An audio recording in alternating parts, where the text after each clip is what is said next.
NN podcast s Suzano Lovec. Pozdravljene, dragi gledalke in poslušalke, pozdravljeni, dragi gledalci in poslušalci. To je NN podcast, z vami sem kot vsak teden Suzana Lovec. Moj gost pa je dr. Matjaž Ličer z Agencije Republike Slovenije za okolje in z Morske biološke postaje Nacionalnega inštituta za biologijo. Operativna fizikalna oceanografija, numerično modeliranje morja, globoke mreže za napovedovanje ekstremnih pojavov, kot so poplavljanje morja in morski vročinski valovi. Je doktor fizike in doktor filozofije, je človek številk in modelov, je razlagalec posledic podnebnih sprememb, je mislec in je premišljevalec znanosti in sveta širše. Dober dan, dobrodošli.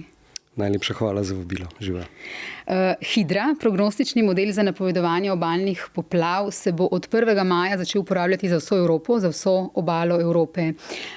To ste nedavno javili javnosti. Najprej, kako točno Hidra deluje in kako velika novica je za vas, ki delate to stvar? Hvala za vprašanje. Ta zgodba ima sorazmerno dolgo brado, tako da ne vem, kje bi začel, koliko v preteklost bi šel. Ampak skratka, nekako je povezana Hidra v bistvu z osnovnim problemom, s katerim sem se jaz recimo soočil, ko sem praktično prišel v svojo prvo službo. Skratka, to je bilo leta 2007-2008 nekje. In če se spomnite, decembra 2008 so bile zelo hude poplave v Piranu. In takrat je nekako postalo jasno, da nimamo v resnici ustreznih numeričnih modelskih orodij za napovedovanje obalnih poplav. Ne na Agenciji za okolje, ne na recimo Fakulteti za gradbeništvo, ne na Morski biološki postaji. Skratka, to so 3 institucije, ki so se takrat ukvarjale z morjem, ampak nismo imeli pa nekih operativnih, ko rečemo operativno, mislim vsakodnevnih orodij, da bi vsak dan recimo spremljali pa izdelali neko verodostojno napoved. In potem nekako zelo logična pot takrat, v tistem času, se pravi pred umetno inteligenco, je bila, da si probal recimo te procese napovedovati fizikalno. Se pravi, vzel si fizikalni model, s fizikalnim modelom mislim preprosto sistem diferencialnih enačb. Ta model si rešil, se pravi integriral v času, dobil rešitve in na podlagi rešitev si sklepal, kater scenarij recimo gladine morja se bo zgodil. Zdaj, problem pri teh modelih je bil ta, da so bili sorazmerno dragi, numerično. To pomeni, da je trajalo zelo veliko časa, da si ti to recimo na superračunalniku zračunal tako simulacijo. In hkrati so bili deterministični, v smislu, da si dobil samo eno napoved. In na podlagi ene napovedi potem nisi mogel recimo ali civilni zaščiti ali pa gasilcem ali pa ljudem, za katere je ta informacija relevantna, recimo nisi mogel oceniti, kakšna je verjetnost. Ti si dobil zdaj neko napoved, pa si se pa nekako odločil, a boš izdal opozorilo za poplavo ali pa ne, ampak imel si eno samo napoved. In to se je nekako potem reševalo tako, da smo začeli razvijati ansambelske modele.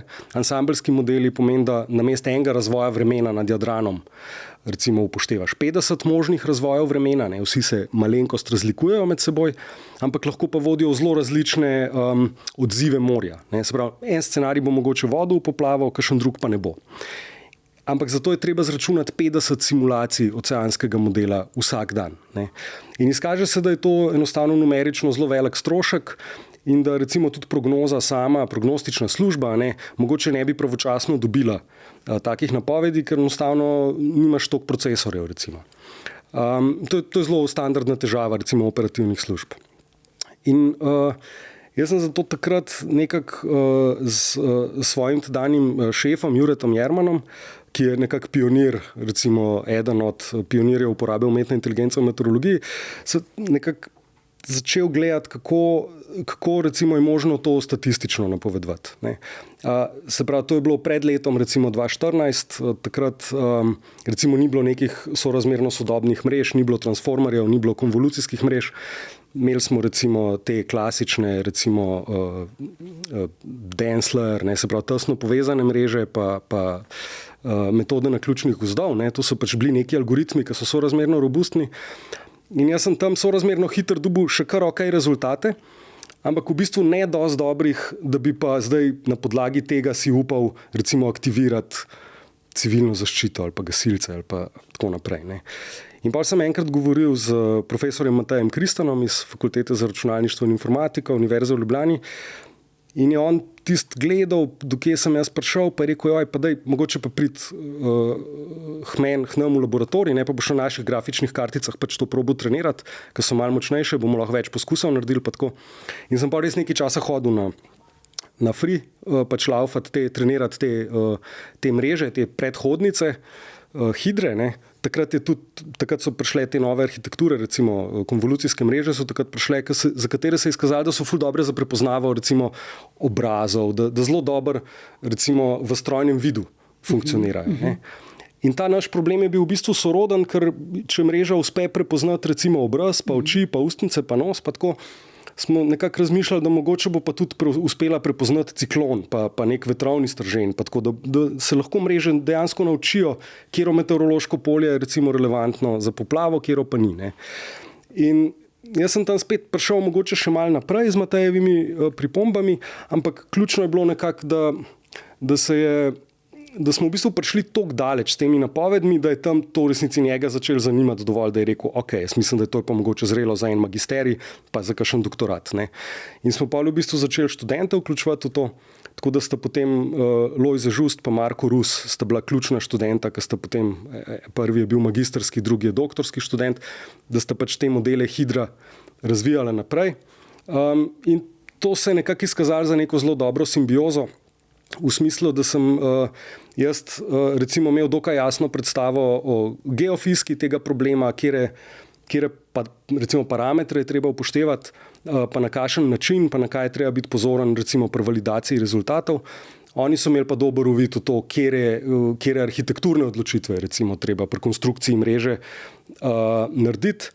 Skratka, oni so imeli nekako zelo jasno idejo, kako je arhitekturno treba to mrežo sestaviti, zato da bojo te mreže maksimalno veliko informacij potegnile iz podatkov, za katere sem se jaz odločil, da so relevantni. Ne. In ta stvar je zelo dobro delala in smo v bistvu premagali vse naše recimo oceanske modele, se pravi fizikalne, pa potem tudi mednarodne. In potem smo se znašli v nekem velikem projektu Destination Earth on Demand Extremes, ki ga je vodila francoska meteorološka agencija Meteo France in je tekel s financiranjem iz Evropskega centra za srednjeročne vremenske napovedi. In tam smo v bistvu predstavili hidro na Baltik in smo pogledali, če lahko dobimo v redu rezultate v Estoniji. To smo delali skupaj s Tallinskim inštitutom za tehnologijo, Taltek. In smo ugotovili, da tudi njihove modele v bistvu vse premagamo. In potem je pa ta projekt On Demand Extremes je v bistvu prešel v naslednjo fazo, ki se je pa začela 1. maja letos.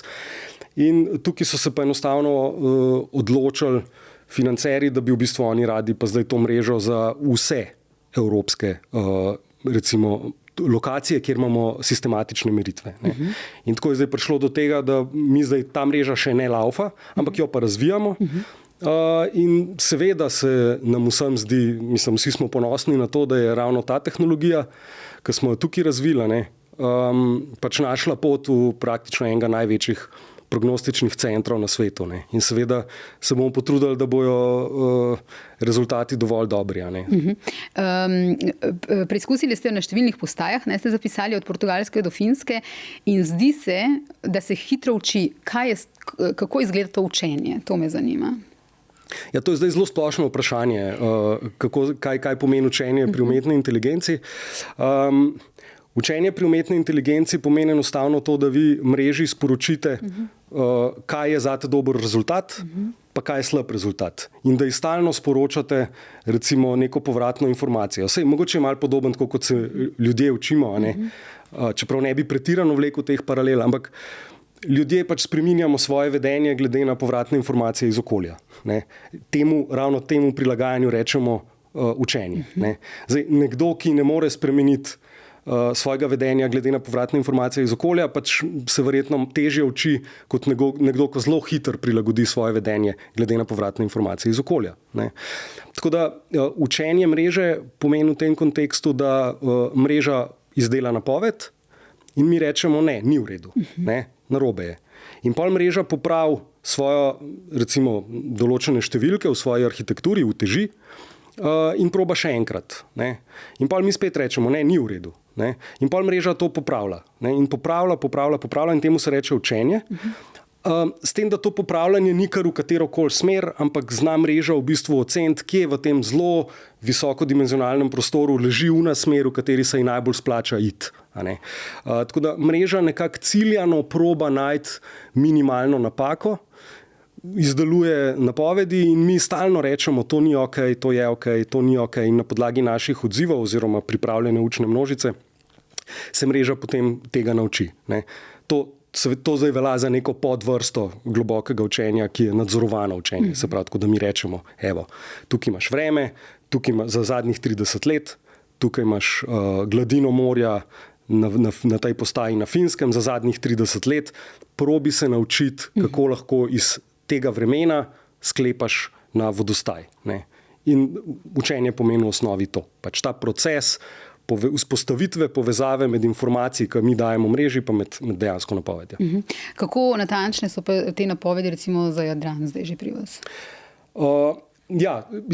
Natančnost je malo odvisno je, za katero metriko se odločimo.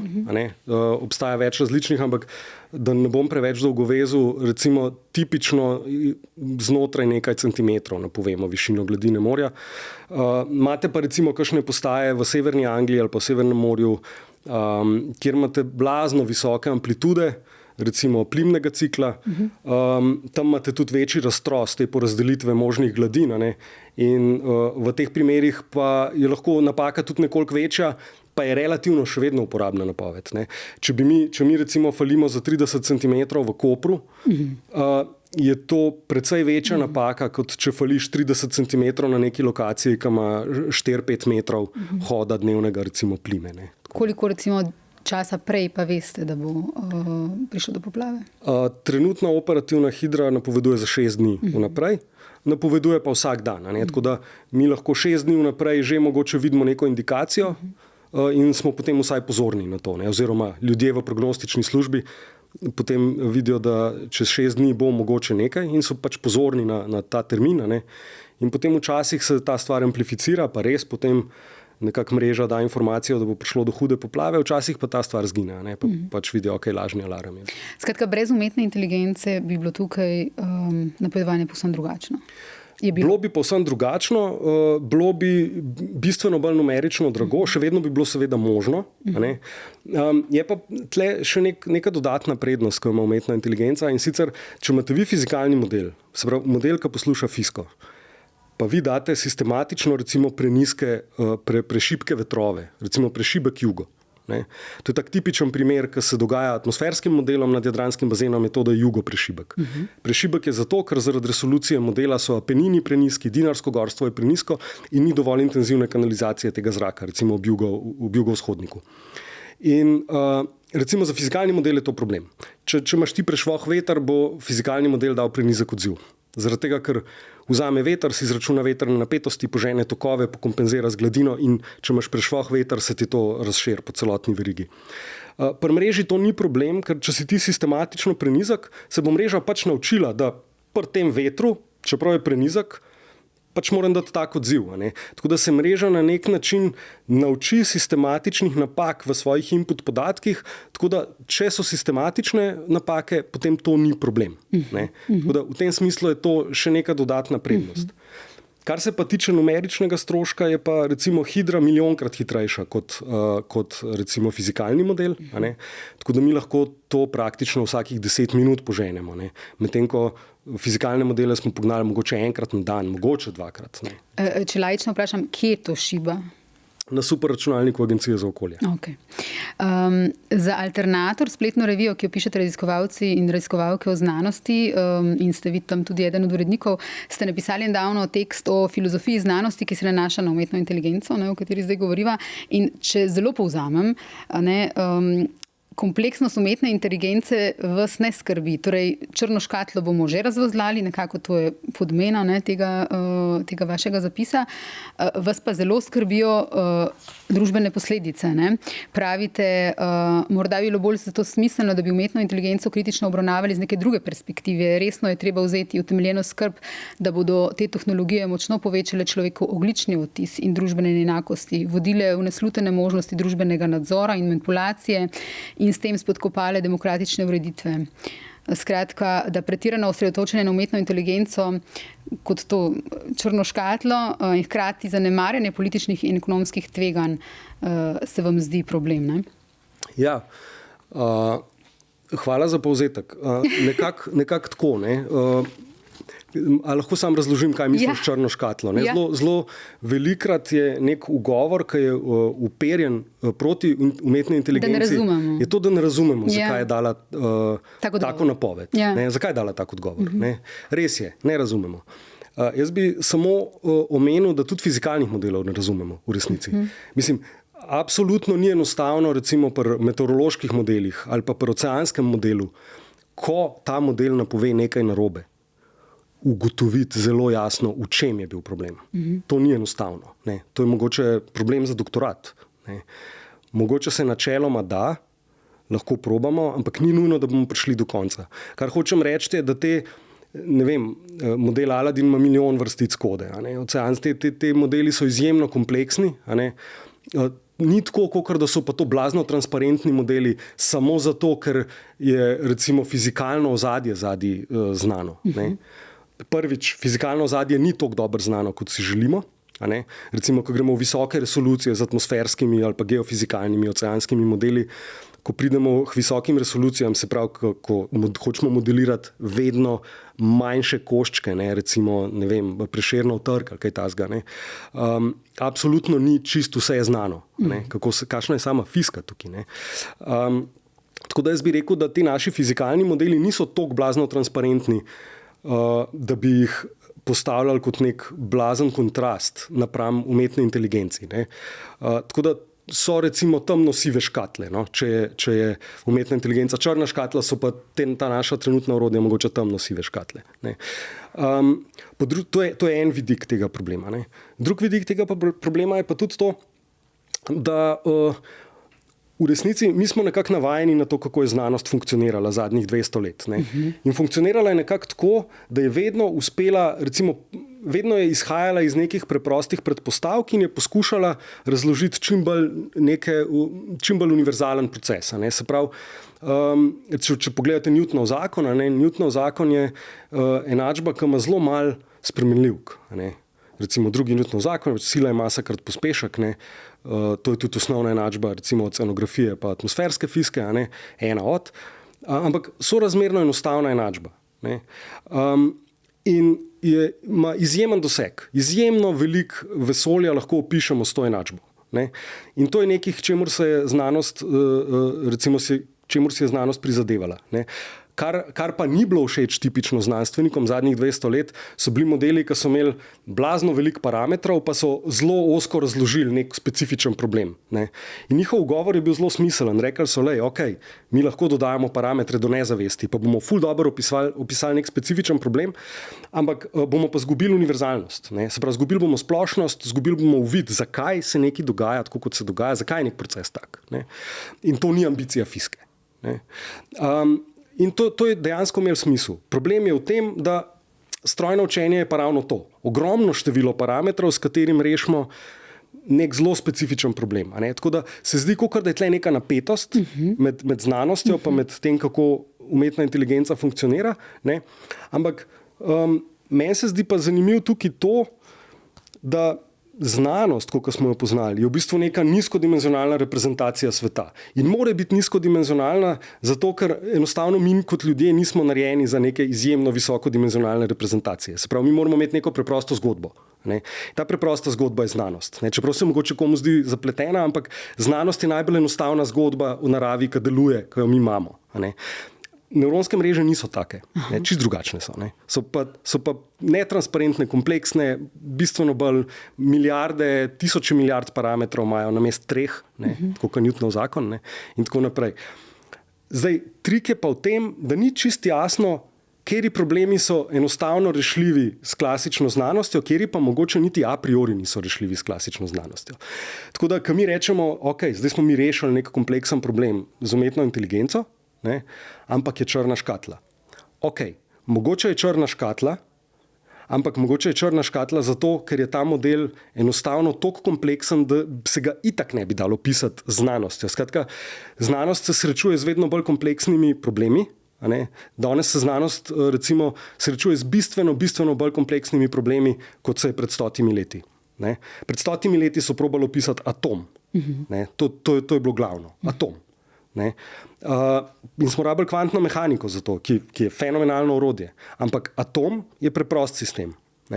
Danes se opisujejo neki bistveno bolj kompleksni sistemi in mogoče pa te sistemi niso enostavno dovzetni za to, kako bi rekel, kondenzacijo v neko to lepo fizikalno sliko, na katero smo bili navajeni. Zato se mi zdi, da je to, da očitaš umetni inteligenci črno škatlo, mogoče po svoje se mi zdi, da je napačen poudarek. Da ta prav poudarek glede umetne inteligence je pač ta drug. Kaj so politične posledice, kako bo to izgledalo, kaj bomo s tem naredili. Pustimo, naj rešuje znanstvene probleme. Naš najmanjši problem je umetna inteligenca. V znanosti. V znanosti. Je umetna inteligenca, ki rešuje znanstvene probleme, pa nam ni povsem transparentno, zakaj ga je rešila. Še vedno ga je rešila. Ne pravim, da moramo obupati nad iskanjem pomena v znanstvenih rešitvah z umetno inteligenco, ampak druge stvari mislim, da bi morali imeti prednost. In tle smo precej bosi na tej drugi strani. Torej, ta skrb za ogljični odtis v povezavi z umetno inteligenco, družbeno neenakost, nadzor, manipulacije, spodkopavanje demokracije. Jaz mislim, da smo precej bosi.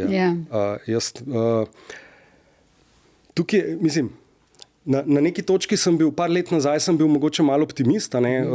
Vedno imam nekako, vedno se izkaže, da sem naiven. Tako da mogoče ne smeš mojih stvari preveč resno imati, mojih odgovorov. Recimo pred časom je bil v kongresu pričal Sam Altman, sprav vodja OpenAI. Zraven je pričala kolegica, ki je bila vodja strojnega učenja za IBM, pa še en gospod tretji, se ne spomnim, ampak ni bistveno. Vsi trije so se strinjali, da AI, skratka, da umetna inteligenca rabi regulacijo. To je bilo v obdobju, recimo, mogoče ChatGPT-2. Skratka, oni trije so se strinjali, da rabijo regulacijo. Sam Altman je odprto pozival k regulaciji. Vsi kongresniki so se strinjali, tako da jaz sem takrat bil na točki, kakšen problem imamo? Ta velike mreže bojo poregulirali. Problem bo v ta malih mrežah, ki bojo pač na divjem zahodu, ki bojo recimo nam določale zavarovalniške premije, zdravstvena zavarovanja, take stvari, pa bojo hkrati totalno netransparentne za nas. Takrat sem res mislil, da res ta največje mreže bojo nekako poregulirane, ta male pa pač ne bojo. Seveda se je izkazalo, da je bilo vse s figo v žepu na obeh straneh, regulacije ni. Evropa se trudi, ampak v resnici ni toliko bistveno. Mislim, je bistveno, da se trudi, to je že vse v redu. Ampak pač stvari se dogajajo na Kitajskem pa v Ameriki. Tam pa mislim, da nihče zares od teh vodij noče regulacije. Mislim, da zelo dobro vidijo, kakšen vpliv lahko dosežejo, kakšen doseg imajo. In tukaj mislim, da glede na to, pa nočem biti zdaj vulgarno psihološki, ampak glede na to, kako se te ljudje obnašajo, pa kakšne prioritete kažejo, se mi zdi zelo temačno, da imajo te ljudje tak vpliv. Tako velik. Če se vrneva nazaj, saj sva tudi to, kar vi delate, ampak vse mogoče nazaj na morje, naše morje. Vpliv podnebnih sprememb na morje in razlike v zadnjih 5 letih. Pred 5 leti ste imeli intervju pri nas v rubriki Poglobljeno. Naše morje bo vse pogosteje poplavljalo, je bil takrat naslov tega intervjuja. Če lahko mogoče naredite nekaj rezime, kje smo zdaj? Še vedno stabilno na tej isti poti, ki sem jo omenil že 5 let nazaj. Se pravi, kar se tiče sprememb v našem morju, v bistvu sledijo spremembam večine morij. Morje je statistično nekoliko toplejše, gladina raste. Smo pa recimo s kolegi, recimo z dr. Martinom Vodopivcem iz Morske biološke postaje in s tržaškimi kolegi iz Inštituta za oceanografijo in geofiziko v Trstu, smo recimo zdaj v letu 2023 pa kasneje opazili recimo nek morski vročinski val, ki je imel malo drugačno naravo. Recimo, in to mislimo vsi, da je nekako povezan s podnebnimi spremembami. In to je mogoče ta neka novost, nek dogodek, ki ga prej recimo nismo videli. Dolžina tega pojava. Dolžina pa sam mehanizem. Ker tipično vročinski valovi recimo nastanejo tako, recimo, če si kar Tržaški zaliv vzamemo, za primer, vročinski valovi v morju so obdobja anomalno toplih temperatur. Se pravi, ne samo, da je pač morje toplo, ampak mora biti tako statistično anomalno toplo, kar več dni zapored, da to šteje kot vročinski val. In tipično je mehanizem tak, da če imate dvoslojno morje, tako kot je v Tržaškem zalivu, vi imate vodo iz Soče, pa Dragonje, pa Badaševice, pa Rižane, pa tako, to je sladka voda, ima nižjo gostoto, recimo je na površini, pa imate pa globlji del vodnega stolpca, ki je nekoliko bolj slan. In zdaj, ta bariera v gostoti v bistvu do neke mere stabilizira pa onemogoča vertikalno prehajanje recimo snovi. In ko se morje segreva od odzgoraj, recimo s soncem, se površinska plast lahko precej segreje. In dobite površinski vročinski val, ampak ta površinski vročinski val še zmanjša gostoto, še poveča gostotno bariero in ne gre. Ta recimo vročinski val ne seže do tal, kjer bi lahko res poškodoval recimo ekosistem, skratka organizme na morskem dnu. Kar je bilo pa fascinantno leta 2023, je pa to, da je bila suša pred tem. To pomeni, da smo imeli zelo malo vtokov sladke vode, kar pomeni, da je bila voda sorazmerno slana in da je bil ta skok v gostoti sorazmerno majhen. In ta skok v gostoti, to, da je bila razlika v gostotah zelo majhna, pomeni, da je bilo to mešanje zelo olajšano in je v resnici lahko ta topla voda prišla na dno, pol je pa jesen prišla recimo sladka voda iz rek malo bolj in smo dobili tak sladkovoden pokrov gor, ki je v bistvu ujel to toplo vodo v Tržaški zaliv in je ta vročinski val zdaj pri dnu trajal več mesecev. Pol je bila ena prekinitev februarja, pa pol še spet par mesecev. Skratka, izjemno, skoraj več mesecev dolgo obdobje izjemno toplih temperatur pri dnu. In to je pa problem, to je velik termičen stres za morske organizme. In omenjam pa ta dogodek zato, ker je Sredozemlje nasplošno neka regija, ki ima že itak negativno sladkovodno bilanco. Skratka, v Sredozemlju mi več vode zgubimo z izhlapevanjem, kakor pride z rekami pa s padavinami v sredozemski bazen. Pa še napovedujejo mu vedno več sušnih obdobij. Kar pomeni, da bo ta obdobja, ko bojo pretoki rek nizki, bolj pogosta, kar pomeni, da bojo obdobja, ko bo ta gostotna bariera majhna, bolj pogosta in bojo lahko te v resnici vročinski valovi pri dnu, ki jih do zdaj nismo bili toliko pozorni na nje, da bojo lahko bolj pogosti. To je recimo neka novost, recimo, kar je tako znanstveno relevantna novost v zadnjih 5 letih. Dvig gladine, za Delo ste lani rekli, da dvig gladine morja za 30 centimetrov, ki predstavlja tretjino pričakovanega maksimalnega dviga, za Slovenijo pomeni 20 do 30 krat več poplav. Vi opozarjate, da pri teh stvareh, s katerimi se vi ukvarjate, so tukaj te povratne zamke in da si ljudje pogosto napačno predstavljamo, da recimo, dvig temperature za 1 stopinjo pomeni pač živeti v okolju, kot je zdaj, samo da je 1 stopinjo ali pa 5 stopinj višja temperatura. Da dvig gladine morja tok pa tok pomeni sam pač, da se tok dvine, ampak da opozarjate na to, da to ni enak svet, v katerem govorimo samo malo višja temperatura. Ja. Mislim, svet je tudi fizikalni procesi, ne samo politični pa ekonomski, so zelo prepleteni med seboj. Vi ne morete zelo drastično zmotiti recimo planetarne fizike pa pričakovati, da se te vplivi ne bodo prelili v neka druga področja, tudi recimo v področje geopolitike. Recimo, če gledamo dvig gladine morja, obstajajo ocene, da bo recimo dvig gladine morja za 1 meter neposredno poplavil domove 100 do 200 milijonov ljudi. To pomeni, 100 do 200 milijonov ljudi bo morali nekam iti. Ko bo šlo 100 do 200 milijonov ljudi nekam, bo šlo verjetno tudi neko zaledje, ki jih oskrbuje, skratka neka ta, recimo, kako bi temu rekel, presečna množica, ki je od njih odvisna ekonomsko, kulturno in tako naprej. Skratka, to lahko sproži neke enormne migracije. Ko se sprožijo te migracije, seveda to ni več isti svet. Čeprav formalno smo mi samo spremenili gladino morja. Ampak ogromno nekih geopolitičnih procesov se sproži. Podobno se sprožajo te geopolitični procesi z dezertifikacijo v tropih, recimo s tem, da puščave, z številom vročinskih valov, z dostopom do pitne vode, z dostopom do hrane.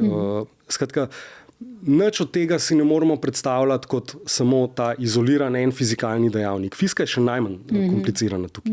Torej, do teh stvareh ni vedno 1 + 1 = 2, ne? Ne. Ja. Ne. Zelo lepo se to vidi ravno pri dvigu gladine morja. Če povečate recimo 10 cm ali pa 30 cm dvig, pomeni mogoče 20krat več poplav. Ampak se pravi, 2krat večji dvig ne pomeni 2krat več poplav. Mogoče 6krat več.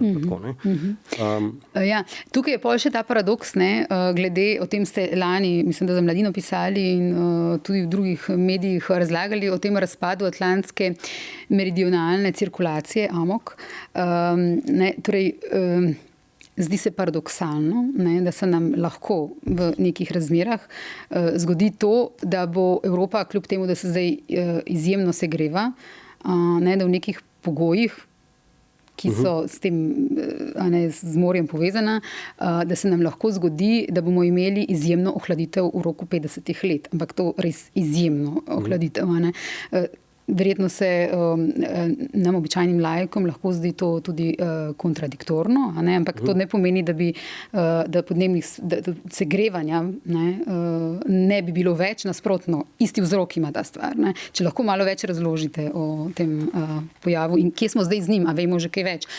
Lani so bile te objave tudi samih znanstvenikov, so kazale v različne smeri. Nekaj, kar je v bistvu zelo hoja po nekem robu oziroma ne vemo, kam bo šlo, kam se bo prevesilo. Ja, zdaj na kratko, da tako odgovorim na zadnji del vprašanja.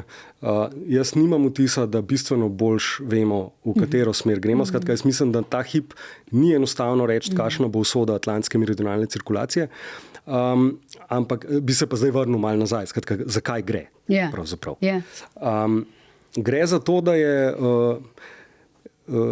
ameriški oceanograf Henry Stommel je leta 1961 že objavil članek, kjer je zelo lepo napovedal to, kar zdaj vidimo, da je relevantno. In tudi dejansko je rekel, okay, ta cirkulacija lahko oslabi in to se bi lahko zgodilo v kontekstu podnebnih sprememb. Čeprav takrat podnebne spremembe še niso bile niti rojene kot koncept. Ampak v to smer že tisti članek opozarja, leta 1961.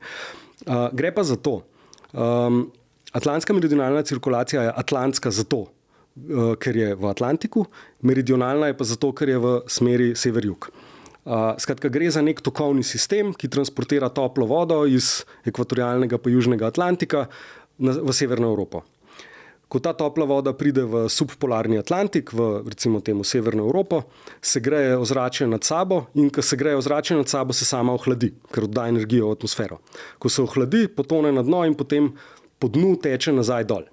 Ampak medtem, ko potone, potem v bistvu hkrati tudi požene kompenzacijski tok, ker tle zdaj ta voda je izginila, potonila, tako da se v bistvu vzpostavi nek meridionalni tok naprej. Tako da ta stvar deluje, to tonjenje deluje kot črpalka. Tako nelinearno povratno zanko imamo. Tonjenje deluje samo sebe vzdržuje, ta proces vzdržuje samega sebe. Zdaj pa, ko se planet segreva, se arktični led tali, to pomeni, da dobivamo velike količine sladke vode, ker je led sladek. Tudi ledene gore so sladke, niso slane. Skratka, ko se arktični led tali, dobivamo velike količine sladke vode v subpolaren Atlantik In ker je ta voda sladka, nima toliko soli, nima toliko gostote in je zaradi tega to zgoščevanje in to tonjenje v bistvu blokirano oziroma oslabljeno. Ne. Ko je oslabljeno, pomeni, da tudi ta črpalka v resnici ne potegne toliko kompenzacijskih tokov. In ko ne potegne toliko kompenzacijskih tokov, manj tople vode pride sem, da bi lahko segrelo atmosfero, se zgostilo in potonilo. Skratka, ta proces napaja samega sebe v eno in v drugo smer. Lahko se okrepi, lahko se pa tudi oslabi. In zdaj, ko se planet segreva, skratka, mi v bistvu blokiramo to črpalko tople vode in na nek način, če bi si neko vodovodno prispodobo zbral, pečica še vedno dela, še vedno mi dobivamo energijo iz sonca v recimo ekvatorialen Atlantik, ampak črpalka pa ne dela več, zaradi tega, ker jo blokiramo s to sladko vodo iz recimo lednih mas iz Grenlandije. Kar pomeni, da v bistvu si prekinjamo ta dotok tople vode v Evropo zaradi podnebnih sprememb, zaradi globalnega segrevanja, ki tali led. In ta led slabi to črpalko. Kar pomeni, da sliši se kontradiktorno, ampak v resnici, če si Henry Stommel, vidiš, da ni kontradiktorno. Vidiš, da se da tukaj čisto lepo zgodbo sestaviti. In seveda posledica tega slabljenja, zelo neposredna posledica je, da bo Evropa lahko bistveno hladnejša. Zdaj, kakšna je verjetnost za to? Obstajajo zelo različne ocene. Od 1% do 70% v naslednjih 50 do 100 letih. Jaz bi rekel, po eni strani to kaže na neko zagato, da enostavno ne vemo dovolj, ne vemo, kakšna bo usoda. Jaz si zdaj ne bi upostavil na to, v katero smer bojo šle stvari. Po drugi strani pa mislim, da v resnici sama cifra ni toliko relevantna. Mislim, da se moramo nehati osredotočati na to cifro. A je to 5% ali 25%. Vse en. Ta kolaps bi pomenil ohladitev Evrope za 15 stopinj, za 10 stopinj. Mi se zdaj pogovarjamo, ali bomo segreli za 2 stopinji pa pol, ali bomo za 3. Mislim, da na 1 pa pol noben več ne računa. Ampak ta amok kolaps bi pomenil za Evropo 10-15 stopinj. Kaj to pomeni za agronomijo? Kaj pomeni za kmetijstvo? Ne vem. Se ne ukvarjam s tem, ampak ziher nič dobrega. In v tem smislu imamo tle nek res kataklizmičen scenarij.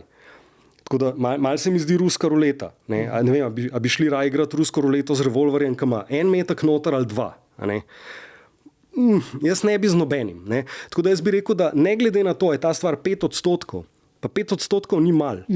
Če bi 5% avionov dol padli, pač letalska industrija enostavno ne bi funkcionirala. Tukaj se pa kar obnašamo, kakor pa 5, eni pravijo 50, sam, ker še ne vemo, mogoče ne bomo nič naredili. Meni zdi to noro. In zdaj to vprašanje, na kratko, kaj bi bilo treba narediti? O tem, kar govorimo že skozi. V resnici to. Sej ni, da zahtevamo nekaj novega. V resnici je pač treba znižati porabo fosilnih goriv. In jaz tukaj najdem nek razlog za previden optimizem, pač, če bi ga že moral kje najti. Recimo, kaj pa je svem, zelo veliko se vlaga v obnovljive vire energije. Mislim, da je to nekako prava pot. Zmeren optimizem torej. Zmeraj je močna beseda. Zakaj torej svet še vedno v podnebni krizi in drvi dalje, mogoče malce zmanjšano ali pa tudi ne. Mislim, da ste nekje rekli v enem intervjuju, da je v bistvu odgovor na dlani, da niso znanstveniki, ni da svet ne posluša znanstvenikov, upošteva jih, upošteva tiste, ki imajo kapital. Mislim, fascinantno je, da mogoče niti to, da še niti to ne. Recimo, če gremo zdaj gledati recimo strukturo vlaganj v obnovljive vire energije ali pa fosilna goriva, je 2-krat več denarja se ta hip vlaga v obnovljive vire energije kot v fosilna goriva. Mislim, da je 2000 milijard dolarjev gre v obnovljive vire energije, pa 1000 milijard dolarjev gre v fosilna goriva. To pomeni, da kapital v osnovi se je že odločil. To je toliko velika diskrepanca, 2-krat več. Tako da fosilna goriva so tukaj očiten poraženec, vlaga se v obnovljive vire energije, ampak hkrati pa politiki pa odločevalci se nekako še vedno držijo teh fosilnih goriv in nekako imam tako vtis, da bojo naredili vse, kar lahko, da otežijo ta prehod. Tako da, če bi sam poslušali, recimo, če bi sam gledali, kako se recimo že v tem trenutku odloča, kam grejo investicije, ne, mislim, da je že tle odgovor na dlani, ne v fosilna goriva. Kljub visokim cenam, ki je pač zdaj ta napad na Iran jih sprožil. Prej ste omenili tudi vaše sodelovanje na Morski biološki postaji. Tam poskušate oceniti, nekaj ste že omenili, dr. Vodopivca, kolikšen prispevek globalni ogljični bilanci izhaja iz tega želatinoznega zooplanktona. Zdaj, to je ta zgodba o meduzah. Ja, recimo. Torej, vi gledate... Lahko rečemo meduze. Torej, vi gledate, kaj se zgodi, oziroma kakšne posledice imajo v bistvu, ko meduza umre in kaj se z njo zgodi. Če lahko malo bolj opišete. Ja, tukaj smo sodelovali s kolegi iz Morske biološke postaje, dr. Tinkara Tinta, je bila tukaj pa dr. Martin Vodopivec, pa naš doktorski študent Črtomir Perharič-Bejli in Gerhard Herandel iz Univerze na Dunaju. Zdaj, zgodba, samo malo širši kontekst. Ko mi rečemo ogljična bilanca, si predstavljamo to, da bomo imeli na nek način jasne tokove, kaj se dogaja z ogljikom, kaj se recimo dogaja z atmosferskim CO2. Mi vemo, da obstajajo recimo različni mehanizmi, kako morje srka CO2 iz atmosfere. Morje je posrkalo približno tretjino tega presežnega CO2 vase in ni pa čisto jasno, kaj se zdaj dogaja s tem CO2. Zdaj, vemo, da se ga zelo veliko porabi za fotosintezo, za fitoplankton, potem ta fitoplankton pač postane del neke prehrambene trofične mreže, ki potem recimo zooplankton, to je živali, in tako naprej, druge živali. In to vsi te procesi fiksirajo atmosferski CO2. In zdaj spet vprašanje, koliko ga gre kam? Koliko tega CO2 pride na dno. In zdaj imamo več transportnih mehanizmov. Eno je recimo čisto fizikalno. Imate mešanje, imate valove, imate določena področja, kjer imate vertikalne tokove, ki enostavno zagrabijo ta atmosferski CO2 v morju in ga transportirajo dol nekam globok, odkoder se zlepa ne vrne. Temu se reče fizikalna ogljična črpalka. Fizikalne procese, ki transportirajo CO2 iz atmosfere v globino. Ker kar gre v globino, pol tam tudi ostane na tisoče let. Tako da tisti je zgubljeno pol za nas. Ampak biološka ogljična črpalka, pa sploh ta prispevek želatinoznega zooplanktona, je pa pač povezan s tem, koliko pa zdaj recimo želatinozni organizmi, ki fiksirajo vase CO2, ko umrejo, pa potonejo dol, koliko je pa tega CO2. Prav čisto konkretno v gramih na leto. Recimo, koliko je tega. Ta prispevek k temu globalnemu kroženju ogljika smo mi začeli raziskovati. In sicer zato, ker smo opazili, da te največji modeli, ki recimo probajo simulirati, koliko ogljika zgine s temi organizmi na morsko dno po njihovi smrti, da v resnici ne upošteva nekih osnovnih fizikalnih recimo zakonov, da ne upošteva, da ko recimo meduza umre, pa tone, pa se manjša, ker razpada, da se v resnici njena hitrost spreminja. In to je nek tak nelinearen učinek, ki je težko, če ne narediš res simulacij, pa če ne rešiš enačb, ne veš, koliko je ta učinek. In mi smo pač to poračunali, skratka, nov fizikalni opis smo podali, zračunali smo to za globalni ocean in se izkaže, da je bil popravek sorazmerno velik, da je bil popravek nekje 40%, v primerjavi s prejšnjimi ocenami. Se pravi, da 40% manj ogljika v resnici pride na morsko dno, kakor so mislili prej. In to je bil dovolj nekako zanimiv rezultat, da je bil ta članek tudi sprejet v neko ugledno revijo. O teh sodelovanjih in preko slovenske meje, ampak tudi z drugimi znanstvenimi disciplinami smo že kar nekaj rekli, s FRIjem, tukaj recimo na tem področju. Kako vi vidite ali pa čutite ta sodelovanja, kako pomembna so vam to, da v bistvu kot fizik ne ostanete? Ja, zelo pomembna. mogoče zlasti v Sloveniji so še bolj pomembna čezmejna sodelovanja. Ne. Mi smo vseeno tako nekako lokalizirani v severnem Jadranu, da če ne bi imeli sodelovanja s kolegi iz Italije pa s kolegi iz Hrvaške, da bi si res težko predstavljali v resnici nek dober razvoj, ne, znanstven. Mogoče je nekemu Američanu to lažje, ker imajo res vseeno nek velik, lahko sam z Američani praktično celo kariero sodeluje, pa mu ne bo zmanjkalo kolegov. Pri nas ni tako. Jaz tudi mislim, da zelo fajn je delati s tujimi kolegi, zato ker se ukvarjajo z drugimi stvarmi, so strokovnjaki za druge stvari, se jih da vprašati za nasvet. Medtem, ko je ta bazen v Sloveniji pač sorazmerno majhen. Ljudi, ki se ukvarjajo z oceanografijo, znanstveno je res majhen. Ste li pa nedavno, ste imeli tudi gostujoče predavanje na Fakulteti za arhitekturo, kjer ste o recimo teh modelih razlagali o tem, kaj se bo dogajalo s poplavami in tako naprej. Kaj je, recimo, vaš glavni nasvet bi bil za arhitekte v budućnosti, bodoče arhitekte?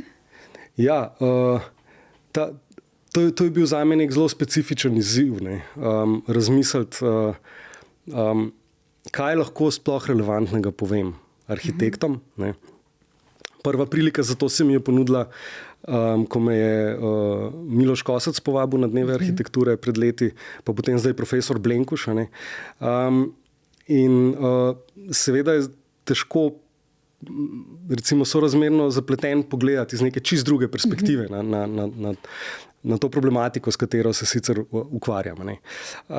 Ampak moja glavna poanta tukaj je v resnici bila nekako ta, da če vi greste gledati, kdaj je bila zgrajena stara elektrarna, pa kdaj je bil zgrajen Cankarjev dom,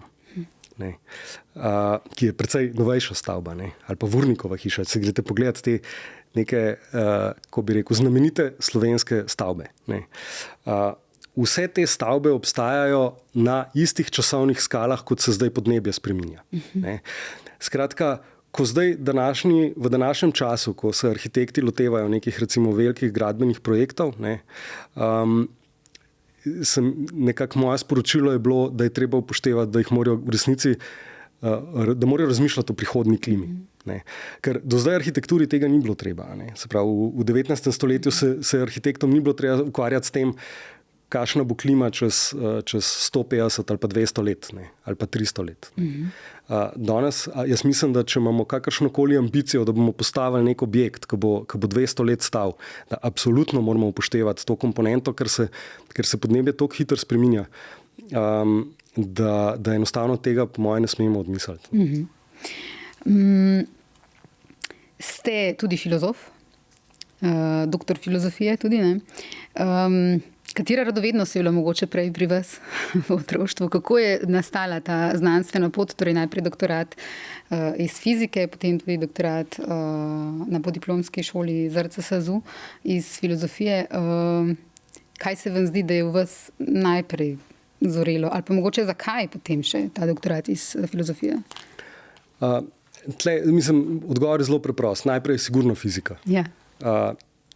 Čist iz preprostega razloga, da v tedanji 8-letki si v 7. razredu prišel v stik s fiziko, medtem ko si za resen stik s filozofijo v najboljšem primeru prišel na konec gimnazije, v 4. letniku gimnazije. Se pravi, če si šel po tej šolski poti, če nisi že a priori recimo študiral filozofije. Že prej, sam. Jaz nisem. Tako da absolutno fizika. Zdaj, zakaj? Jaz sem šel itak filozofijo študirati od začetka. Se pravi, jaz sem hotel brati filozofijo, zato sem šel v prvi letnik. Na filozofsko? Na filozofsko fakulteto, ja. Ker se mi je zdelo, če želim to brati, potem pač moram to brati. In se mi je zdelo super, da sem šel nazaj v prvi letnik. In tudi krasen študij mi je bil, res pač super teksti sem se spoznal. Ampak to ste delali ob svojem delu na... Ob svojem doktoratu na fiziki.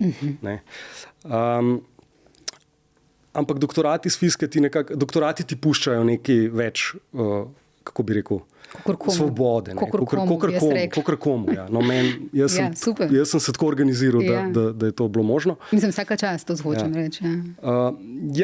Če bi lahko pa prišel verjetno v neko drugo recimo situacijo, ki to ne bi bilo možno. Fizika je vseeno faks, ki terja zelo veliko samodiscipline. Ampak ja, enostavno se mi je zdelo, če hočem brati o filozofiji, sam od sebe sem vedel, da tega ne bom počel, ker toliko samodiscipline pa spet nimam, tako da sem rabil nek formalni poriv, in ta formalni poriv je bil, da sem se vpisal enostavno na filozofijo in sem začel pač upravljati izpite in pač delati izpite. In tako sem pol prišel nekako, long story short, do doktorata. Zdi se mi, da v resnici preskok je bil sorazmerno enostaven v nekem smislu, da če recimo gremo gledati, kako je filozofija samo sebe razumela praktično od antike, je bila ena zelo pomembna komponenta čudenje svetu. Ali pa preopraševanje samoumevnega, kakorkoli že. Jaz mislim, da je to seveda zelo prisotno bilo tudi v znanosti. Čudenje svetu, absolutno. Preopraševanje samoumevnega tudi. Ko se vprašaš, zakaj ne bo modro, je to zelo samoumevno vprašanje, ki ga ne moreš rešiti brez kvantne mehanike. In tukaj, v tem smislu se mi zdi, da niti ni bil nek blazen prehod. Je pa velika razlika v tem, kaj je predmet obravnave filozofije, pa kaj je predmet obravnave fizike. Fizika se ukvarja z najbolj preprostimi pojavi v vesolju. Medtem, ko se filozofija v bistvu ukvarja mogoče z najbolj zapletenimi, skratka s človekom, pa s človeško družbo, politiko, estetiko, kulturo in tako naprej. Bom malo drugače vprašala. Vam je lažje biti fizik, ker imate tudi filozofijo ali obratno? Nič od tega. Okay. Mislim, da si ne. Tle pa res ne, okay. Sam pri sebi recimo ne vidim sinergije. Okay. Verjetno kdo jo. Aha. Mene nikdar ni filozofija, tudi ne bi zase niti rekel, da sem filozof, zato ker enostavno ne delam tega. Čisto iz tega banalnega razloga. Zdi se mi, da ima... kaj pa vem, kako bi to obesedil. Nikdar me ni zanimala filozofija v kontekstu znanosti, recimo. Nisem mi zdel, da bi rad znanost razumel boljš, pa da mi nekaj manjka, zato ker nimam dosti filozofske podlage. Mene filozofija v tem segmentu sploh ni zanimala. Še zdaj me ne. Mene je filozofija zanimala kot način, kako družba recimo razume samo sebe, kot neko orodje za razumevanje politike, za razumevanje konec koncev tudi samega sebe. Nekaj, kar pa res ti fizika ne da. Kje so tukaj športno plezanje, smučanje izven smučišč in analogna fotografija? Ja, zraven, nekje imajo nekaj skupnega? Ja, imajo, mislim, zlasti plezanje, pa mogoče turno smučanje, imata to, da jaz mislim, da vsak, ki se s temi športi ukvarja, bo točno vedel, o čem govorim, ampak to sta mogoče res aktivnosti, kjer pozabiš na samega sebe. Jaz, če grem teč, recimo, si nekako razmišljam še vedno o različnih čist vsakodnevnih stvareh. Medtem, ko pri plezanju, ko si ti enkrat v steni, vse drugo nekako zgine. Pač ta fokus je potreben. Podobno je recimo, ko smučaš v gorah, moraš biti pač pozoren, kaj počneš. Meni je to na nek način, razen tega, da seveda terja nek absoluten fokus, da ne narediš napake, je to nekaj, kar je zelo meni, kako bi rekel, zelo mi paše, zelo to rabim. Torej, nekaj sorte meditacija. Ja, recimo. Mislim, ja, ok. Nisem nikdar meditiral, tako da težko rečem, ampak mogoče je to nek moj odgovor, moja verzija za to. Moj kolega iz NN Sarajevo, Nikola Vučić, sem videla ta teden, da bo govoril na tamkajšnji fakulteti o novinarstvu idej, o tem, kako pogovori z intelektualci oblikujejo javno razumevanje družbe.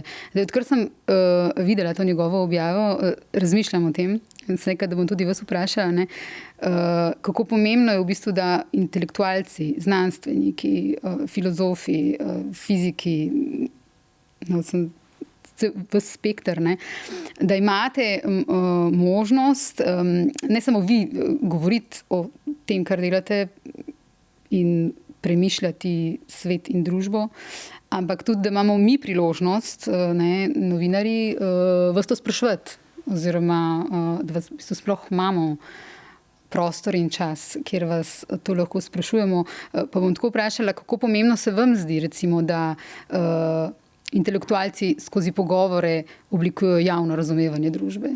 Ker vi veliko tudi o tem govorite, tudi o tem, To vas včasih sprašujejo, kje imate upanje, predvsem kar delate, kar veste o podnebnih spremembah, o segrevanju, o možnostih teh katastrofičnih scenarijev, kje vi najdete upanje. In tle je v bistvu neka točka, kjer se mogoče na vas obračam, tudi v zvezi s tem, kar sem prebrala pri Nikoli Vučiću, o tem, da imamo tudi mi nek ta privilegij, da vas sprašujemo to.